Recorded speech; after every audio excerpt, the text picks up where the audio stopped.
Today we'll be discussing about a paper, exam paper, जिससे आपको बहुत ज़्यादा सीखने को मिलेगा और आपको पता चलेगा कि कैसे हमें आंसर्स लिखने हैं। ठीक है, तो ये जो पेपर है ये पेपर है SBEC का। SBEC ओल्ड सिलेबस पेपर है ये, but it applies to both new syllabus and old syllabus students, क्योंकि यहाँ पर हम सिर्फ ये देखने वाले हैं कि स्टूडेंट ने कैसे उसका पेपर सॉल्व किया है। ठीक है, तो यहाँ पर स्टूडेंट को आए हैं 62 मार्क्स, ऐसा हमें लग रहा है। ठीक है, लेकिन 62 मार्क्स के साथ साथ ICSI ने खुश होके उनको ये 5 मार्क्स फ्री दे दिए हैं। That is the marks for moderation और यूनिफॉर्मिटी। उन्होंने बहुत अच्छे से पेपर लिखा होगा, इसीलिए उनको और एक्स्ट्रा 5 मार्क्स मिले और जिससे उनका टोटल 67 हो चुका। Can you imagine the value of these 5 marks? Absolutely. तो आज की वीडियो में हम यही देखने वाले हैं कि कैसे आप भी ICSI को इम्प्रेस कर सकते हो। भले ज़्यादा मार्क्स नहीं, लेकिन उतने मार्क्स तो दे दे जितने हम डिजर्व करते हैं। All right, let's start. पहले एक बार देख लेते हैं कि उनको कौन से क्वेश्चन में कितने मार्क्स मिले हैं। सो फर्स्ट क्वेश्चन, क्योंकि यूजुअली डिफिकल्ट होता है तो इसमें उनको एवरेज 3 मिला है, एक में 0 मिला है, शायद उन्होंने सॉल्व नहीं किया होगा।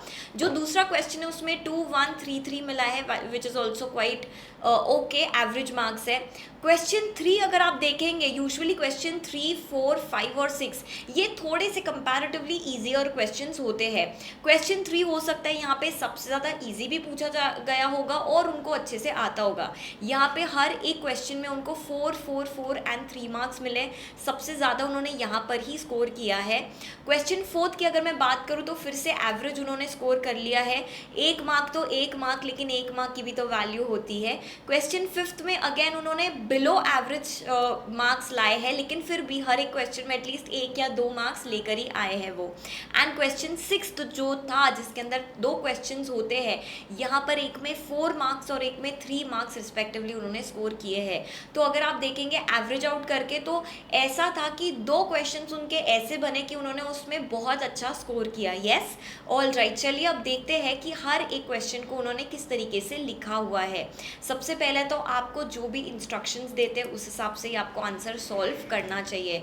उन्होंने शुरुआत की है क्वेश्चन 5A के साथ, उनका जो फोर्टे था जिसमें वो ज़्यादा कॉन्फिडेंट थे उसके साथ, लेकिन जैसा मैंने आपको बोला कि 5A के साथ शुरुआत की, तो इसके बाद 5B ही आना चाहिए। ओके, सो डोमेन कंपनी के बारे में होगा ये क्वेश्चन। उन्होंने एक लाइन छोड़ी है, उसको एक्सप्लेन किया है। यहाँ पे उन्होंने सेक्शन को अंडरलाइन भी किया है और मेंशन भी किया है। यस, और साथ ही जो मिसलेनियस रूल्स अप्लाई होते हैं उसको भी मेंशन किया है। एक लाइन छोड़ के एक डोमेन कंपनी क्या होती है वो बताया है। फिर से एक लाइन छोड़ के उन्होंने बताया है कि ये क्यों इम्पोर्टेंट है, क्या है, एट्सेट्रा एट्सेट्रा। यहाँ पे उन्होंने 1 या 2 मार्क कुछ स्कोर किया है। अच्छा, कभी भी ऐसा नहीं करना कि आपने यहाँ पे एक शब्द लिखा है और फिर कुछ लिखा ही नहीं।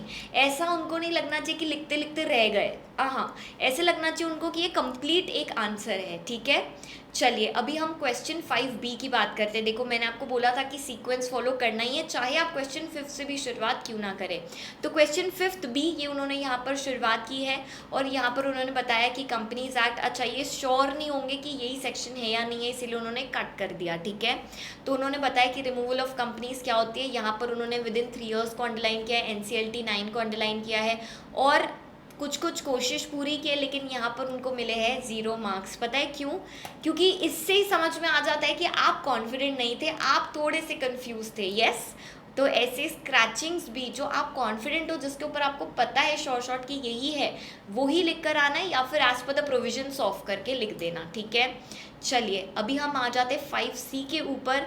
5C में उन्होंने एकदम अच्छे से जो भी सारे कॉस्ट होते थे, क्वेश्चन ये था कि इंसॉल्वेंसी रेजोल्यूशन प्रोसेस कॉस्ट क्या होता है, तो उन्होंने एक लाइन छोड़कर ये बताया कि ये क्या होता है और बहुत अच्छी तरीके से उन्होंने हर एक चीज़ मेंशन की, तो यहाँ पर उनको 2 मार्क्स मिले गए हैं।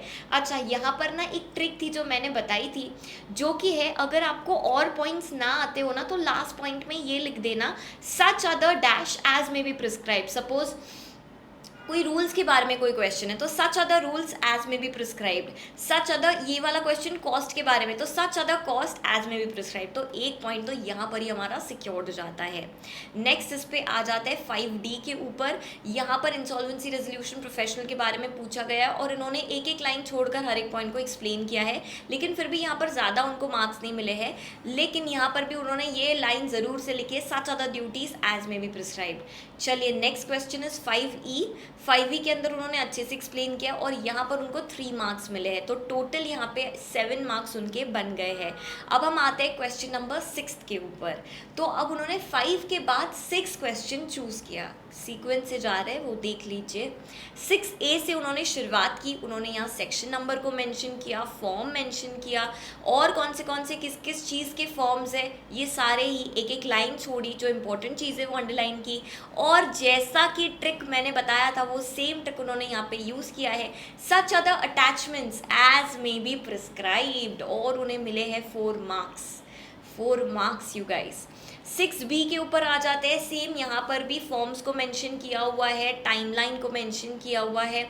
यहाँ पर उन्होंने स्कोर किया है 1 मार्क्स, हो सकता है शायद ये केस लॉ बेस्ड क्वेश्चन होगा, तो यहाँ पर उन्होंने कंक्लूजन भी दिया है, लेकिन हो सकता है ये कंक्लूजन सही ना हो, इसीलिए उन्होंने ज़्यादा यहाँ स्कोर नहीं कर पाए। ऑल राइट, अच्छा यहाँ पर 1 मार्क्स स्कोर किया है क्योंकि यहाँ पर क्वेश्चन 6B1 मतलब 6B के अंदर भी और 2 क्वेश्चंस थे, तो 6B1 में उनको 1 मार्क मिला है और 6B2 में उनको 2 मार्क्स मिले, तो ऐसे करके उनको टोटल में 3 मार्क्स मिले हैं, which is quite okay. Question 1 से अब उन्होंने फिर से शुरुआत कर ली, लेकिन 1D के साथ शुरुआत की, जो क्वेश्चन आते हैं वहाँ से आप शुरुआत कर सकते हैं। ऑल राइट, उन्होंने यहाँ पर कंक्लूजन लिखा है, जो कि मैंने आपको बोला हमेशा लास्ट में ही होना चाहिए, और सही है या नहीं है उसको भी उन्होंने अंडरलाइन किया है, 3 marks which is a good amount. Next question again 3 marks, जिसमें उन्होंने अच्छे से मेंशन किया जो भी सारी एक्टिविटीज़ होती है फेमा के अकॉर्डिंग। यहाँ पर उन्होंने such other activities as may भी प्रिस्क्राइब्ड, अगेन आप देख सकते हैं you guys, this is the pattern. ठीक है, अब आप बोलोगे दीदी हर इसमें थोड़ा ना लिखना ज़रूरी है, लिखा है ना, मार्क्स मिले हैं ना, बस काफ़ी है, हमारे लिए काफ़ी है। नेक्स्ट क्वेश्चन में अगेन उन्होंने 3 मार्क्स स्कोर किए हैं, यहाँ पर उन्होंने कंक्लूजन भी दिया हुआ है। 2A4 पे आ जाते हैं, 2A4 में उन्होंने सॉल्व किया ये क्वेश्चन, लास्ट में कंक्लूजन भी लिखा हुआ है, काफ़ी अच्छे से एक्सप्लेन भी किया है, कुछ कुछ चीज़ें अंडरलाइन भी की है। यहाँ पर उनको अगेन 3 मार्क्स मिलते हैं। 2A5 में 4 मार्क्स मिले हैं। नेट ओन फंड क्या था ये बताना था, ये उन्होंने एक्सप्लेन किया है एक लाइन छोड़कर, और निधि कंपनी और इसके अंदर ये सब नहीं आता है ये बताया है और अच्छे से एक्सप्लेन किया, इसीलिए ये 4 मार्क्स है। 3A सबसे ज़्यादा यू गाइस उन्होंने पता है किस में स्कोर किया, क्वेश्चन नंबर 3 में। तो चलिए देखते हैं कि क्या क्या किया है। ये देखिए, first paragraph, second paragraph and the third paragraph might be of the things, जो कि उनको लगता है कि ये मेंशन करना इम्पोर्टेंट है। यस, और यहाँ पर भी उन्होंने 4 मार्क्स स्कोर किए हैं you guys, 4 marks. So it is a very nicely written answer. चलिए नेक्स्ट भी देख लेते हैं, 3B में भी उन्होंने मेंशन किया है कि as per the rights of persons with disabilities act directly, pointer वाला क्वेश्चन था ये। सच अदर ड्यूटीज़ के बारे में था। F पॉइंट क्या लिखा है, such other duties as may be prescribe, मिले कितने हैं, 4 मार्क। 3C देखो सीक्वेंस पूरा फॉलो हो रहा है, इन्फ्रिंजमेंट ऑफ कॉपीराइट के ऊपर ये क्वेश्चन था। उन्होंने पहले सारे एक्ट्स बताए, सच अदर एक्ट्स करके भी लिखा है, उसके बाद एक पैराग्राफ एक्सप्लेनेशन का और एक पैराग्राफ की क्या पेनल्टीज़ हो सकती है, और उनको मिले हैं 4 मार्क्स। अब आ जाते हैं क्वेश्चन 3D के ऊपर, अगेन वेरी नाइसली एक्सप्लेन, यहाँ पर क्या क्या सिविल प्रोसीजर कोड के अंदर क्या क्या ऐसी चीज़ें हो सकती है। ये क्वेश्चन बहुत कॉमन है, बहुत बार पूछा जाता है, एक बार तो पूछा जाता ही है, हर इसके लिए सेम ही होता है, summoning the attendance of any person requiring production and discovery of document. ये वाला question such other powers as may be prescribe, ऐसा करके आप लिख सकते हो। इसमें उन्होंने 3 मार्क्स स्कोर किए हैं। उसके बाद 4 और 4A इन दोनों में चॉइस होती है। 4A में अगर हम देख सकते हैं तो यहाँ पर उन्होंने 2 मार्क्स स्कोर किए हैं। उसके बाद 4A2 में उन्होंने सब चीज़ें मेंशन की है, एक एक लाइन भी छोड़ी है, पॉइंट वाइज बुलेट्स यूज़ किए यू गाइस, यहाँ पर बुलेट्स में वो लिखा हुआ है और लास्ट में उनको मिले हैं 3 marks which is a very good score. 4A4 में हम लोग देखते हैं यहाँ पे इम्पोर्ट एक्सपोर्ट कोड है, ये शायद आप लोगों को भी होगा। इसमें उन्होंने मेंशन किए सारे फॉर्म नंबर्स, क्या वैलिडिटी है, 11 डिजिट कोड है, कस्टमर क्लियरेंस काफ़ी अच्छे से लिखा हुआ है and the person score 3 marks which is good enough. 4A5 में भी सेम उन्होंने 2 मार्क्स स्कोर किए हैं और अगर आप देख सकते होंगे तो 3/4 पेज का आंसर लिखा हुआ है which is a good thing. 3/4 page तो लिखना ही लिखना है। ऑल राइट, यहाँ पर भी 2 मार्क्स स्कोर कर लिए उन्होंने। ये भी बहुत अच्छे से लिखा है 1B, लेकिन यहाँ पर उनको मार्क्स नहीं मिले हैं। शायद 1A उन्होंने ऑलरेडी पहले सॉल्व कर लिया था लेकिन तब अच्छे से लिखा नहीं होगा, इसीलिए उन्होंने फिर से सॉल्व किया होगा। 1C में भी एवरेज उनको 3 मार्क्स मिल गए हैं।